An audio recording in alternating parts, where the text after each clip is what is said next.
I'm going to turn this over to Professor Winder, and she will share a little bit about her experience using clickers. And you can just forward it. Oh, so can I just pop out the receiver and do the anywhere? Oh, okay. You want to do that right now? I'm going to switch, actually. Okay. There's two different kinds of Turning Point technology or software that you can use with the clicker. One is the really cool one that Mike's been using that's embedded in PowerPoint. And then the one I'm going to use is called Turning Point Anywhere. And I like it better for what I'm using it for, because you can use it not in PowerPoint. You can use it on your desktop or in Word or on the web or anything like that. And that's come in really handy for me. So I'm going to use that to show it to you. But people don't usually switch back and forth. Yeah, so unfortunately, you have to pop the receiver out and put it back in. This would not be a technical difficulty you would have. All right, can someone just click this to see if it's working? Yeah, okay, there it is. It's working. Okay, good. Okay. Do you want me to set this? You can stop. Oh, yeah. Yeah, just stop the polling. And then reset. Okay. Don't want that. Okay, so see how it kind of just stays no matter what you pull up, the little toolbar stays there. So, You can just go right arrow to the next slide if you want. okay, thanks. I'm going to move this out of the way, though. That's the only thing I don't like about it, is it does kind of, it stays where it is, so it gets in the way. So first I'm going to tell you why I chose to use clickers. I've been using them for 2.5 weeks now, so I'm not an expert on clickers, but I'm an expert on making the choice to use clickers. And the main thing is that I'm teaching a huge class by my standards, not huge by most people's standards. It's 100 students, and it's intermediate microeconomic theory, and I've been teaching it for 5 years. And when I first taught it in 2005, there were 7 students. And now there's 100, and it's been steady growth. And the class obviously has changed a lot as I've gone along, but I've been really spoiled by having only the 7 to begin with. And with those 7, you know, I could really interact. I made sure everyone was on the same page before we moved on to the next concept, and it was great. And everybody learned a lot and did well. And then last year, I had 70 or something like that, 70 students, and I was trying to do that, and I'd say, you know, does anyone not get this? Can I move on? And you're probably familiar with everybody just kind of looking around, and nobody wants to be the one to say that they don't get it. And so that's what made me first interested in some pseudo-anonymous way of telling me that they don't get it without having to raise their hand. So I was really primarily interested in using the clickers for the basic knowledge aspect that Mike was talking about. And then I thought, well, I can also use them for assessment too. And so what I've ended up using them for in my class is both to get feedback on the fly. I think that's the next slide, actually. Oh, right click, you said. No. You have to go back. Yeah, to go back to the PowerPoint. So, yeah, click on that, and then you can now. There, now I can do it. Okay. So I use them to get feedback on the fly, which I'll show you in a second. And then I use them to do pop quizzes. And these pop quizzes have 2 purposes. One is to figure out whether people are, you know, at least on board with a really basic knowledge of what we did in the last lecture. So I'll give you an example of that too. And those are worth a small percentage of the overall grade, and I do them every day. So any given question is worth practically nothing. So my hope is that the students aren't nervous or, you know, freaking out about them. It's just something they're going to do every day. And then the other thing is I can see who's there. There's no explicit grade for attendance, but if somebody comes to me and complains that they did horribly in the course and it's my fault and stuff, we can look and see that they were never there. You know, which could still be my fault, but, you know, we have some data. And then the last thing that I didn't put on this bullet list that's I found to be very important is that it encourages punctuality. Because these pop quizzes are timed, and they're begun right at 1:30 when my class starts, and if you're not there, you're not there. So they're 120 seconds per question, and then we move on. So instead of taking time, I've actually found that these quizzes have saved me instructional time, because there's not, you know, the people kind of coming in late, you know, 2 minutes late. Everybody's there and ready to go, or at least that's the idea. Of course, that's not how it works, but at least they pay a price for being late. So just to demonstrate how the Anywhere works, the thing that I love about it is that I don't have to set up the questions in advance. I can, but I don't have to. So for example, for those of you who are interested in using clickers in your classroom, which of these 3 things do you think you'd be interested in? Let me turn on the polling, and then you can click oops, I went up a slide by accident, sorry. You can click 1 if it's feedback on the fly, 2 if it's assessment, and 3 if it's attendance. And then I can just pull up the graph here as we go. And so I sort of created the verbal options. I didn't set it up to show you, your A, B, and C options, but for most simple questions that will work. And so I use this aspect of it pretty much constantly. So 50% of you feedback on the fly, 40% for assessment. So you're a lot like me because I only gave you those choices. That's the problem with the clickers, of course, is that you're limited to the choices that you give them.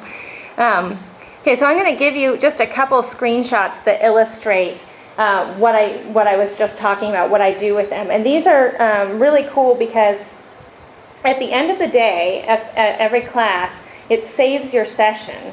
And then you can actually go back and look at, every time I did a poll, what was on my computer screen at that time. So even if it's something verbal, like what I just did, I can sort of remember what I was talking about because this is what was up at the time that I did it. So I'm going to show you some of the screenshots generated from those reports.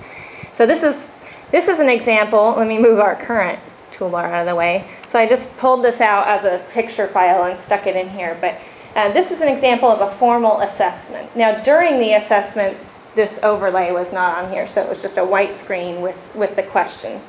This is a pop quiz question.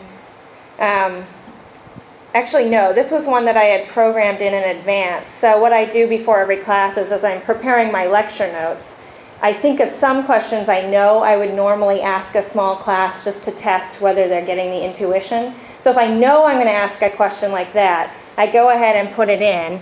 And then it's up here. And I'll have see that 1 of 2 in the bottom of the polling open toolbar? Why might the ISAC want? I have a question list that I can just pull down and click the one that I want right then. So I set that up in advance, which you can do with this turning point anywhere. So I set this one in advance because I knew I was going to want to test their intuition about why this particular curve was shaped the way it was. And then as they were clicking in, I was able to see on my screen and then flash up the results so they could see what everybody else had answered. And I could see that there was a distribution, and the answer was number 2, and I could see that a good portion of the class did not intuitively understand what I was talking about. So I was able to go back over it again one more time, and then sometimes I retest. Not with the exact same question, but I'll say something similar and see if the distribution's a little better. And this takes no time at all because after this initial one, for the follow-up question, it can just be a verbal poll. And then I don't have to set it up in advance. It takes no time. Yes? When you're doing this on the fly, do you do a screen save to be able to go back? It does it automatically, so I don't have to do it. Every time I open a poll, it takes a screenshot. So I don't have to worry about it, which is great, because obviously I'd forget to do that every time because I'm talking and trying to do this. So it does it for me, which is wonderful. Okay, and so I can, again, check the responses that, I can see who's, make sure everybody's answered. And then this is an example of one that I did on the fly. So again, it's a little confusing for you to see because it's overlaid on top of an ugly PowerPoint, but I don't usually use PowerPoint in my lectures, but this was a really nice picture, and actually the one I've been using was this 3D picture that I can't draw myself. So I had it up there, and I was explaining it, and I was explaining it for the second time, and I just saw that people did not understand what the level set meant, and this was an example of a level set, so I said, okay, now I'd like you to go ahead and click 1 if you finally get it, if you really feel comfortable with the concept of a level set. And I could see immediately that 81% of them did. And this was, I can choose to have this up on my screen, and meanwhile I have something else on what they can see, or they can see the results too, either one. Usually I just keep this on my computer, and I usually have the dot cam up. So then I just say, do you get this? And I just check and see. It's really nice. It's just like a show of hands, only a show of hands that counts it for you. And people actually respond to this, which they don't always. And then here's just a silly example, but it's an example of just how versatile and useful this is. My TA was considering changing his office hours, and he came up to me at the beginning of class and said, "Can you do a crops poll to see if the students would like to have office hours on a different day?" And I said, "Well, let's just set it up here." And so we did really quickly and just clicked in, and you can see it was a real horse race. And I didn't close the polling, and people were going back and forth, and it was funny to watch it wiggling around. Then I said, "I'm going to close polling in 5 seconds," and and people were shouting, "Pick one, pick one." And then we decided on Thursday, I guess, by a narrow margin. So anyway, but I was able to custom create this question on the fly. So for simple questions, you can go to the toolbar up here. I don't actually, usually I do it with the desktop. I don't usually use this within PowerPoint, but you can go to question. We're going to stop What? polling first. Okay, you're Oh polling. yeah, stop polling. Oh, okay. And then just X out of there. And then I go to question, is that a new question list? That's a more formal way. I don't know how, usually I use the toolbar, so I can't really show you this, but this is not really what you want from me anyway. But the point is, you can create a custom question really quickly on the fly. And I do it often for stuff like this. And let's see, I think that's everything that I wanted to tell you. Let me check and see. I guess the other thing that I would say in terms of practical implementation is when I do things like, how many of you get this, and only 50% say yes. What I typically do next is just say, does anybody want to volunteer who said no, and try to tell me what you don't understand. And that seems to have worked pretty well, because people don't want to raise their hand and say, I don't get it. But if they see that half the class doesn't get it, then I typically have more volunteers that are willing to explain what I've said that made no sense to them, or at least give it a shot. And I've actually found that to be more effective than before I used the clickers, and I tried to, I'd call on the people who are really nice about explaining, there's always those people in class who are willing to tell you what you want to know, and this gives me a wider choice of people.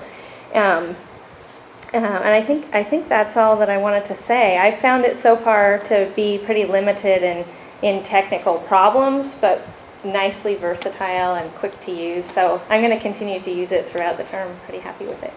And I'd be happy to take any questions at the end, right? Yeah. Okay.